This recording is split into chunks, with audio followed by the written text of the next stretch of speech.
Welcome to Ajinachal Daily Current Affairs series, and today we will discuss combined current affairs for 30th and 31st of May.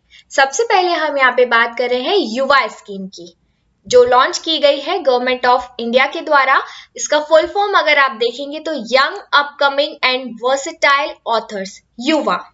अब नाम से ही clear हो रहा है कि ये ऑथर्स के लिए है और ऑन द ओकेशन ऑफ आजादी का अमृत महोत्सव इसे लॉन्च किया जाएगा। आजादी का अमृत महोत्सव 2022 के ओकेशन पे क्या इसका मेन एम है, तो हम यहाँ पे जान लेते हैं कि युवा स्कीम में उन राइटर्स को, यंग राइटर्स को जो कि 30 इयर्स की एज से कम है, उन्हें मेंटर किया जाएगा, उन्हें एक प्लेटफॉर्म और चांस भी दिया जाएगा। अब इसकी थीम क्या होगी, तो अनसंग हीरोज या फ्रीडम फाइटर्स या नेशनल मूवमेंट से रिलेटेड किसी भी टॉपिक पर आप लिख सकते हैं। और इसके लिए जो कॉन्टेस्ट होगा, ऑल इंडिया कॉन्टेस्ट, उसका रजिस्ट्रेशन www.mygovernment.in पर जाके किया जा सकता है। कॉन्टेस्ट 31 जुलाई तक रहेगा। अब इसमें क्या होगा कि पूरे इंडिया से टोटल 75 ऑथर्स को सिलेक्ट किया जाएगा जिन लोगों ने रजिस्ट्रेशन किया है, और रिजल्ट्स अनाउंस होंगे 15 अगस्त 2021 को। यहाँ पर जब युवा दिवस मनाया जाता है यानी कि 12 जनवरी 2022 में फाइनली इनकी बुक्स को पब्लिश किया जाएगा। सबसे इंपॉर्टेंट बात यहाँ पे ये है कि उन यंग ऑथर्स को 50,000 रुपीज पर मंथ, वो भी 6 मंथ्स तक स्कॉलरशिप के रूप में दी जाएगी। अब युवा स्कीम को लॉन्च करने के लिए नोडल एजेंसी जो है वो है national book trust of India. आगे बढ़ते हैं। वर्ल्ड का पहला satellite based coral reef monitoring system deploy किया जा रहा है ग्लोबली। क्या इसके फायदे होंगे, जब हाई रेजोल्यूशन सैटेलाइट इमेजेस को यूज किया जाएगा साइंटिस्ट के द्वारा, तो यहाँ पे हम कंजर्वेशन, रिसर्च और एजुकेशन तीनों को प्रमोट कर सकते हैं। कैसे? कंजर्वेशन में इसलिए हेल्प मिलेगी कि जब हमें पहले से इमेजेस होंगी, डेटा प्रोवाइड किया जाएगा, तो साइंटिस्ट ये पता लगा सकते हैं क्या वहां के जो कोरल रीफ्स है पर्टिकुलर प्लेस के, वो स्ट्रेस में है। अगर वो स्ट्रेस में है तो पहले से उनकी कंजर्वेशन स्ट्रेटजीज को तैयार किया जा सकता है। रिसर्च में भी हेल्प मिलेगी, किस तरह से हम उनकी कंजर्वेशन स्ट्रेटेजी को फॉलो कर सकते हैं, क्या ऐसी स्ट्रेटेजीज होनी चाहिए, हीट रेजिलिएंट रीफ्स को आइडेंटिफाई कर सकते हैं, इनोवेटिव सॉल्यूशंस निकाल सकते हैं। तीसरा, एजुकेशन में ये हेल्प होगी कि अगर क्लाइमेट का इफेक्ट कोरल रीफ्स पे पड़ रहा है तो हमें ये भी जानने को मिलेगा कि किस तरह से क्लाइमेट चेंज हो रहा है और क्या उसके पैटर्न है। तो बेसिकली ये पूरा ऑब्जर्वेशन सिस्टम तैयार किया जाएगा। अब अगर आप सोच रहे हैं कि कोरल रीफ क्या है, तो यहाँ पे अब आप सोच रहे होंगे कि कोरल रीफ्स क्या है, तो ये एक पूरा अंडर वाटर इकोसिस्टम है। कैसे बनते हैं? कोरल पॉलिप्स एक माइक्रो ऑर्गेनिज्म होता है जो कि अंडर वाटर रहता है। इसके मुंह से सीक्रेट होता है कैल्शियम कार्बोनेट। अब ये कैल्शियम कार्बोनेट को सीक्रेट करता है, तो वो कैल्शियम कार्बोनेट उस कोरल पॉलिप के चारों तरफ डिपॉजिट हो जाती है, जो कि एक हार्ड शेल क्रिएट करती है। अब ये हार्ड शेल बन जाएगी तो इसके ऊपर एक ज़ूज़ैंथेली नाम की एल्गी यहाँ पे डेवलप होती है, बन जाती है। अब वो जो एल्गी है वो सुंदर सुंदर कलर्स में आपको कुछ इस तरह से नजर आती है। तो बेसिकली ये पूरा कंसेप्ट है कोरल रीफ्स का। डिटेल में समझने के लिए हम बाद में अलग से वीडियो में बात करेंगे इसकी। अभी आपको समझना है कि इस तरह से कुछ कोरल रीफ्स नजर आती हैं। अब ये जो आपको कलरफुल स्ट्रक्चर दिख रहा है, ये धीरे धीरे करके अगर व्हाइट होने लगे, ब्लीच होने लगे, तो इससे ये पता चलता है कि वहां जो इकोसिस्टम है, एक्वेटिक इकोसिस्टम है, उसमें डिस्टर्बेंसेस हो रहे हैं, टेम्परेचर बढ़ रहा है ग्लोबल वार्मिंग की वजह से, या पॉल्यूशन हो रहा है। तो हम समझ सकते हैं कि कोरल रीफ्स स्ट्रेस में आ गए हैं। एटलस रीफ मॉनिटरिंग सिस्टम में बेसिकली क्या होगा, कुछ ऐसे मॉनिटरिंग सिस्टम लगाए जाएंगे जिससे हमें ये पता चल सके कि रीफ की ब्राइटनेस कम हो रही है या उनमें ब्लीचिंग हो रही है, हीट वेव्स जनरेट हो रही है, ये सारी चीजें हमें पता चलेंगी। आगे बढ़ते हैं। IBF to be renamed as Indian broadcasting and digital foundation, यानी पहले इसका नाम था इंडियन ब्रॉडकास्टिंग फाउंडेशन और अब होगा Indian broadcasting and digital foundation, यानी डिजिटल वर्ड यहाँ पे ऐड किया गया है। क्यों किया गया है आप समझ सकते हैं, आज की नीड के अकॉर्डिंग डिजिटलाइजेशन कितना ज्यादा जरूरी है। तो IBF बेसिकली एक एपेक्स बॉडी है ब्रॉडकास्टर्स की, यानी टेलीविजन पे आप जो कुछ भी देखते हैं उसको मॉनिटर करने वाली, उसको रेगुलेट करने वाली बॉडी है IBF।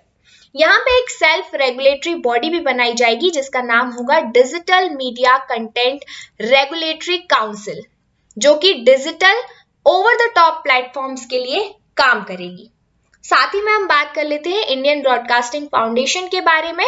तो ये एक रिप्रेजेंटेटिव बॉडी है टेलीविजन ब्रॉडकास्टर्स के लिए और इसे बनाया गया था 1999 में। रिमेंबर, आईबीएफ को बनाया गया था 1999 में। लगभग 250 से ज्यादा इंडियन टेलीविजन चैनल्स इससे एसोसिएट हैं जो कि हम टीवी पे देखते हैं। आगे बढ़ते हैं। IIT Ropar develop fake buster tool to detect impostors in video conferences and manipulated faces on social media. आप देख सकते हैं कि आज के टाइम पे जब पैंडेमिक चल रहा है, सब कुछ बंद है, तो मैक्सिमम जो बिजनेस डील्स हो रही हैं या किसी भी तरह का रेगुलेशन हो रहा है, कंपनीज में काम हो रहा है, वो सभी ऑनलाइन मोड में हो रहा है ऑफलाइन की जगह। अब ऑनलाइन मोड में अगर काम होता है तो लोग एक दूसरे से वीडियो कॉन्फ्रेंसेस के थ्रू जुड़ते हैं।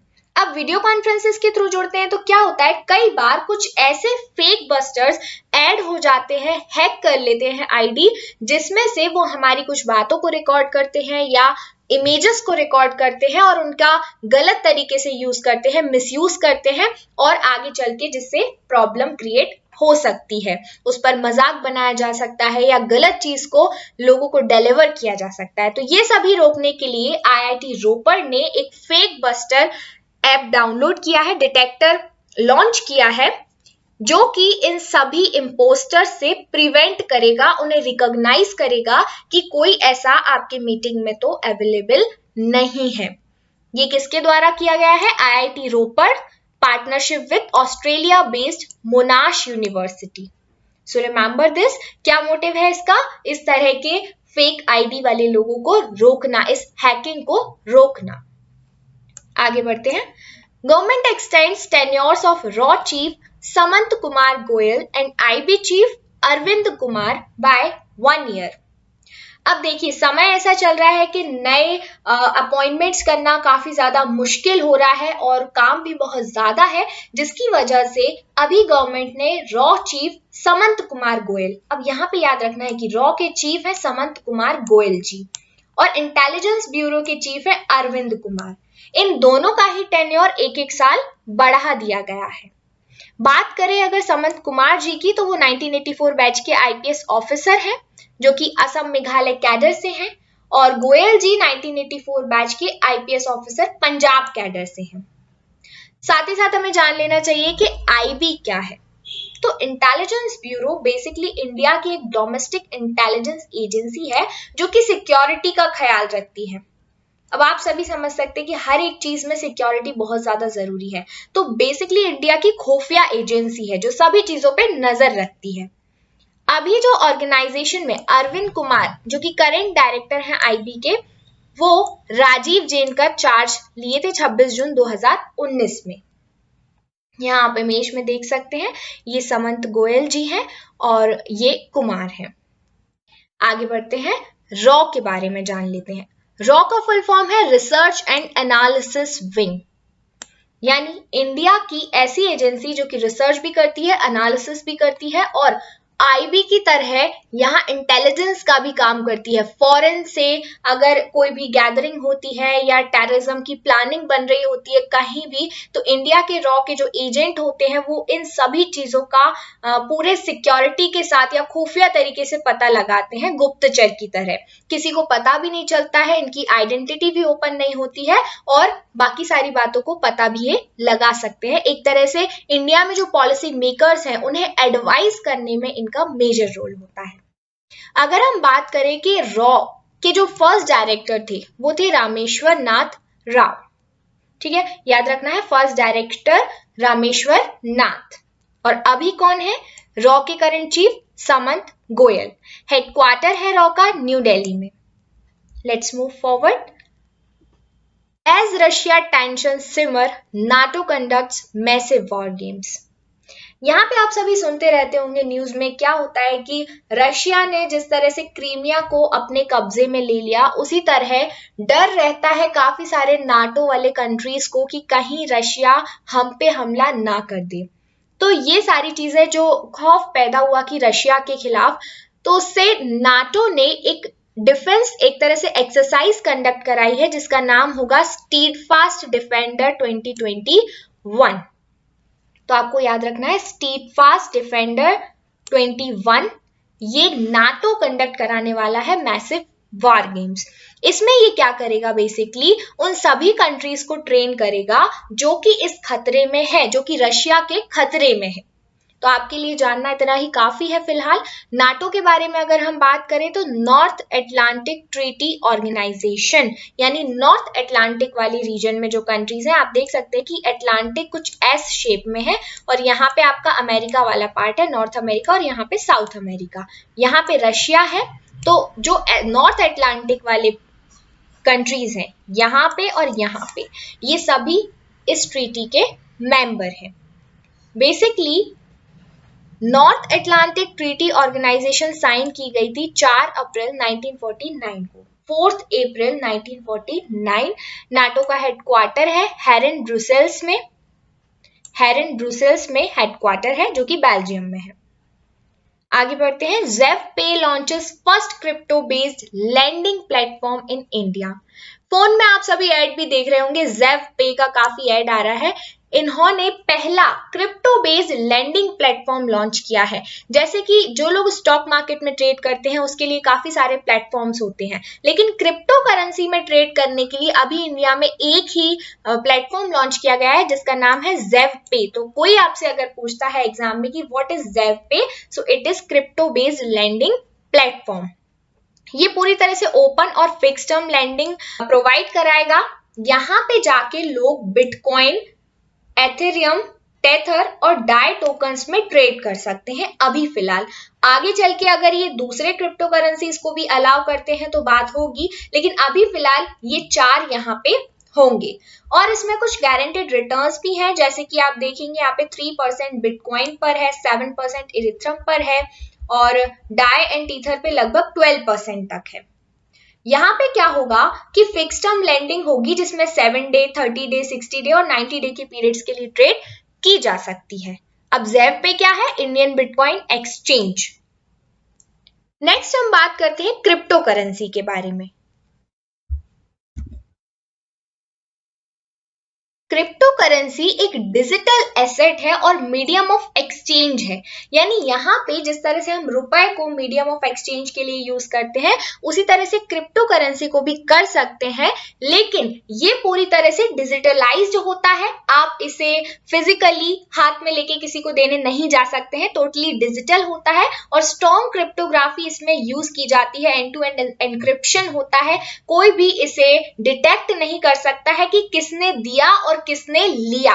तो यहाँ पे बहुत ज्यादा सिक्योर ट्रांजैक्शन होता है, बहुत ज्यादा वेरीफाइड ट्रांजैक्शन होता है।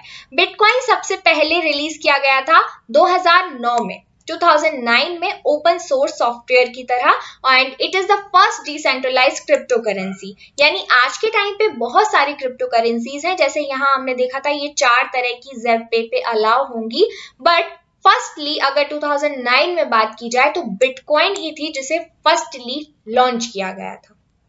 आगे बढ़ते हैं। UEFA Champions League final highlights, Chelsea beat Manchester City by 1-0। तो यहाँ पे चेल्सी विनर है, मैनचेस्टर सिटी हार गई है। तो आपको सिर्फ इतना याद रखना है कि हु इज द विनर। अब यूईएफए क्या है? तो union of European football association, ये एक एडमिनिस्ट्रेटिव बॉडी है फुटबॉल के लिए यूरोप में। तो ये जो चैंपियनशिप है ये जीती है चेल्सी ने, ठीक है, किसे हरा के? मैनचेस्टर सिटी को। This is you have to learn. Next will talk about Valeria Luiselli wins international Dublin literacy award 2021। ये मैक्सिका की रहने वाली है वेलेरिया लुसेली, इन्हें ये अवार्ड मिला है। कौन सा award? International Dublin literary award. किस लिए मिला है? इनकी एक नॉवल है लॉस्ट चिल्ड्रन आर चीप, इसके लिए इन्हें ये अवार्ड मिला है। अब अगर हम बात करें डबलिन लिटरेरी अवार्ड की, तो ये वर्ल्ड का सबसे ज्यादा वेल्दीएस्ट अवार्ड है, यानी इसकी प्राइज मनी काफी ज्यादा है। अगर हम यूरोज में बात करें तो ऑलमोस्ट 1 लाख यूरो, और रुपये में बात करें तो 89,27,300 रुपीज। इतना ज्यादा इसका प्राइस मनी है। और अगर ज्यादा प्राइज मनी है तो ऑब्वियसली इसका इम्पोर्टेंस भी काफी ज्यादा होगा। अगर हम बात करते हैं लॉस्ट चिल्ड्रन आर्चीव जो कि नॉवल लिखी गई है, तो बेसिकली 2019 यानी 2019 में लिखी गई थी वेलेरिया लुसेली के द्वारा, और इन्होंने इंस्पायर होके लिखा है, जो कि अमेरिकन पॉलिसी है चिल्ड्रंस को अपने पेरेंट्स से अलग करने की मैक्सिकन अमेरिकन बॉर्डर पे, उस पूरी घटना से इंस्पायर होके इन्होंने ये नॉवल लिखी थी, जिसके लिए इन्हें 2020 रैथबोन्स फोलियो प्राइज भी ऑलरेडी मिल चुका है, and it was also long listed for 2019 Booker prize and 2019 women's prize for fiction. इतने सारे प्राइजेस के लिए नॉमिनेट हो चुकी है। कौन सी नॉवल है? Lost children archive. So you should remember the name of novel and name of the writer, who is Valeria Lucelli from Mexico. Let's move forward. Bengaluru's Bellatrix Aerospace successfully tests India's first privately built Hall thruster. यहाँ पे बात चल रही है space adventures की। आप जानते हैं कि स्पेस में काफी सारी सैटेलाइट्स हमारे अर्थ के आसपास घूम रही हैं। उनमें से कुछ मेजर होती हैं और कुछ माइनर होती हैं। तो जो छोटी छोटी सैटेलाइट्स होती हैं, कुछ चीजों को ऑब्जर्व करने के लिए बनाई जाती हैं, उनके लिए जो बेलाट्रिक्स एरोस्पेस है उसने एक हाई प्रोपल्शन सैटेलाइट के लिए यहाँ पे प्रोवाइड किया जा रहा है reliable propulsion solution to small satellite manufacturers. तो यहाँ पे जो सैटेलाइट की एज होगी, जो एफिशिएंसी होगी, वो काफी ज्यादा बढ़ जाएगी और सैटेलाइट 50 से 500 kg तक यूज किया जा सकता है यहाँ पे। ठीक है। Thruster is also a critical technology for space taxi that Bellatrix is developing, which will be able to ferry small satellites into multiple orbits. तो एक तरह से स्पेस टैक्सी भी डेवलप की जाएंगी जो कि सैटेलाइट्स को स्पेस तक पहुंचाने का काम करेंगी, और ये हाई प्रोपल्शन सॉल्यूशन के साथ होगा।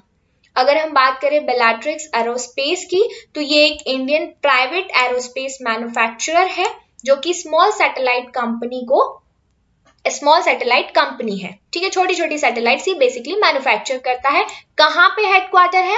बेंगलोर में है। कब स्टैब्लिश हुई थी? 2015 में। आगे बात करते हैं, बहुत ही इंपॉर्टेंट न्यूज है ये। Celebrated Urdu poet and former Urdu news reader of All India Radio Tarannum Riyaz dies. आप सभी ने नाम सुना होगा तरन्नुम रियाज, काफी फेमस उर्दू न्यूज रीडर है ये ऑल इंडिया रेडियो की, और पोएट भी रही हैं। इनकी डेथ हो गई है अभी कोविड-19 की वजह से। इनका बर्थ हुआ था श्रीनगर में 1960 में। सबसे इंपॉर्टेंट बात कि she was also a recipient of SAARC literature award. इन्हें सार्क लिटरेचर अवार्ड से सम्मानित किया जा चुका है। और 2015 में she was a part of panel of Hindu writers and poets from India as well as from Pakistan. अगर इनकी कुछ शॉर्ट स्टोरीज की बात करते हैं तो शहर, हम तो डूबे हैं सनम, ये इनकी कुछ फेमस स्टोरीज हैं। सो रिमेंबर, जब भी ऐसी कोई बात होती है तो उनकी रचनाएं पूछ ली जाती हैं, लिटरेचर पूछ लिया जाता है और अवार्ड्स पूछ लिए जाते हैं, या ये भी पूछा जा सकता है कि इनका रिलेशन किस सब्जेक्ट से था, किस लिटरेचर से था। तो बेसिकली ये उर्दू लिटरेचर से एसोसिएटेड है। Next and the last is world no tobacco day. 31 मई को सेलिब्रेट किया जाता है हर साल। आप सभी को पता है कि टोबैको हेल्थ के लिए कितना ज्यादा इंजूरियस है।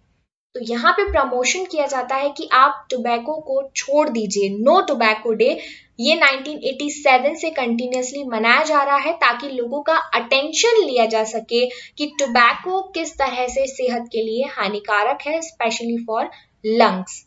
अगर आप देखें कि जो लोग टोबैको को कंज्यूम करते हैं उन्हें काफी ज्यादा बीमारियों का सामना करना पड़ता है, like heart attack, stroke, chronic obstructive pulmonary disease जैसी काफी ज्यादा, स्पेशली कैंसर बहुत ज्यादा देखा जाता है।